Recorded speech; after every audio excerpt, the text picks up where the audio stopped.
We spend a massive portion of our waking lives at work. And let's be totally honest here. The social expectations can be absolutely exhausting. Do you actually have to be friends with your colleagues, or is basic kindness enough? Today, we're diving into a really fascinating explainer that completely challenges traditional office culture. We're going to unpack why this relentless push for work friendships might actually be harming productivity, and why rethinking how we interact from 9 to 5 could honestly be the most liberating thing you do for your career. Let's get into it. Okay, let's draw a hard line right out of the gate. On one hand, you have these forced norms, right? We're talking about those mandatory birthday dinners, the expectation to hang out after hours, or, trying to force small talk in the break room when you literally just want to get your coffee in peace. These obligations completely drain your energy, turning a simple 40-hour work week into this relentless social marathon. But on the other hand, there's the reality. You actually don't need to do any of that. You really don't. But you do need to be kind. There is a massive, fundamental difference between forced closeness and just simple professional kindness. To see exactly how this plays out, let me introduce you to a real-life case study from our source material. Meet Laura.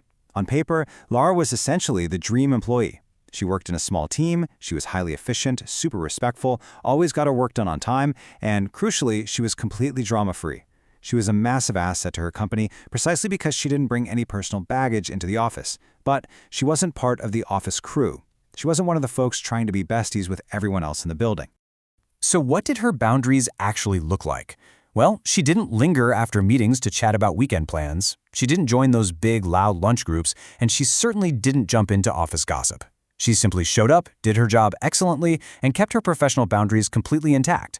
Honestly, doesn't that sound like the perfect environment to just get things done, especially when you contrast her approach with the typical office oversharer who spends half the morning detailing their chaotic weekend? For a lot of people, Laura sounds like an absolute dream coworker. But then, it came time for her feedback. Her boss pulled her aside one day and delivered this incredible critique. He told her, "People feel like you're cold, some say you're rude." No way, right? Imagine hearing that. You are doing your job perfectly. You are hitting every single metric, but because you aren't performing socially, management is calling you cold. Just lean into the absurdity of that for a second. It perfectly captures the core problem we're dissecting today, confusing professional output with the social performance. Laura was totally blindsided, but she rightfully stood her ground. Her response was spot on. She just pointed out the facts. She told him, "I greet everyone. I do my work. I respond to messages on time. I've never disrespected anyone here." And the source makes it totally clear she was absolutely right. She wasn't doing a single thing wrong, professionally or interpersonally. She was fulfilling her obligations flawlessly. But in a culture that demands friendship, simply doing your job well suddenly isn't enough. So what exactly happened here? Well, the team completely confused her healthy boundaries with a bad attitude, all because she wasn't trying to be anyone's best friend. Why do managers so often conflate a quiet demeanor with negative intent? A lot of times, it's actually because leaders project their own need for validation onto their team. When an office blurs the lines between just wanting to do a good job and needing to be a social butterfly, they end up punishing people who are actually fantastic, respectful employees. They misdiagnose a healthy distance as dysfunction. Look, let me be very clear about this. Work is not high school. You are not being paid to build a social circle or blur your personal lines just to fit in with the cool kids at the office. Think about how exhausting it is when adults revert to clique mentalities in a corporate setting. The whispers, the exclusionary lunches, the popularity contests, it completely drains morale. Instead, you're being paid to show up, communicate effectively, and do your job with integrity. It's perfectly fine if some people like to mix work and friendship, but friendship should absolutely not be the baseline expectation. This brings us to a huge concept from the source material: avoiding the friendliness trap. The friendliness trap is what happens when we use friendliness, meaning chattiness, extroversion, and constant socializing, as the literal standard for professionalism. When we do that, we start judging incredibly competent people just because they aren't naturally extroverted. Imagine a brilliant, laser-focused employee getting passed over for a promotion simply because they prefer to go home to their family instead of attending Thursday night happy hours. That is the friendliness trap in action, and it completely destroys meritocracy. It really makes you wonder, is work just high school all over again? Are we treating our professional environments like a popularity contest instead of, a place of business? Let that hang for a second. If you're constantly evaluating your peers on how fun they are to chat with rather than the quality of their work, you might be stuck in a high school mentality. It's a harsh truth for sure, but recognizing it is the very first step toward building a more mature, effective workplace. And this isn't just some minor annoyance for introverts. It's a profound systemic issue. When forced friendliness is mandated, it creates an environment that judges people unfairly, which is the exact opposite of true inclusivity. If a culture only rewards the loudest, most socially aggressive voices, it inherently marginalizes everyone else. It drives away neurodivergent talent, introverts, and people who simply have rich personal lives outside the office. A workplace that demands mandatory fun, that's not a truly inclusive or fair workplace. All right, so how do we fix this? Here's a highly practical 5-step checklist for workplace decency.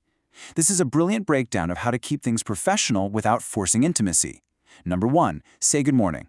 Just a simple acknowledgement of shared space. 2, respond with respect.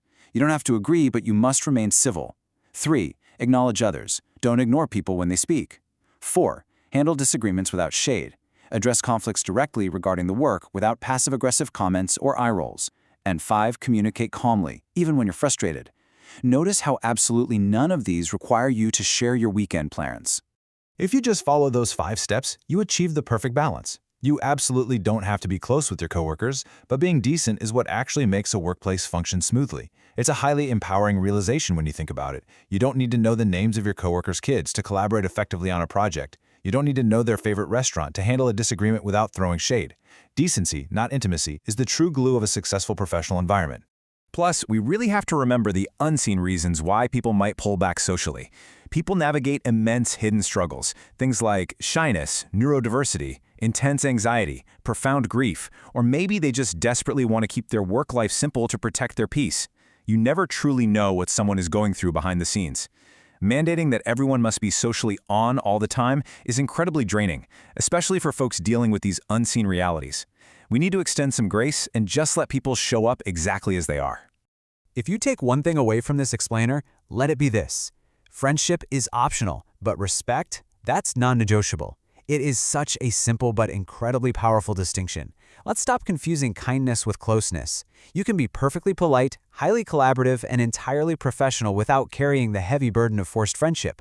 When we embrace this, we literally free ourselves and our colleagues to focus on what actually matters when we log in every day.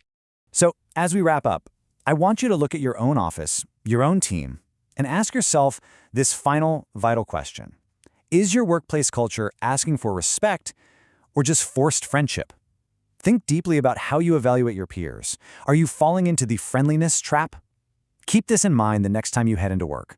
Give your colleagues the space to just be decent, and let's start building cultures based on genuine respect.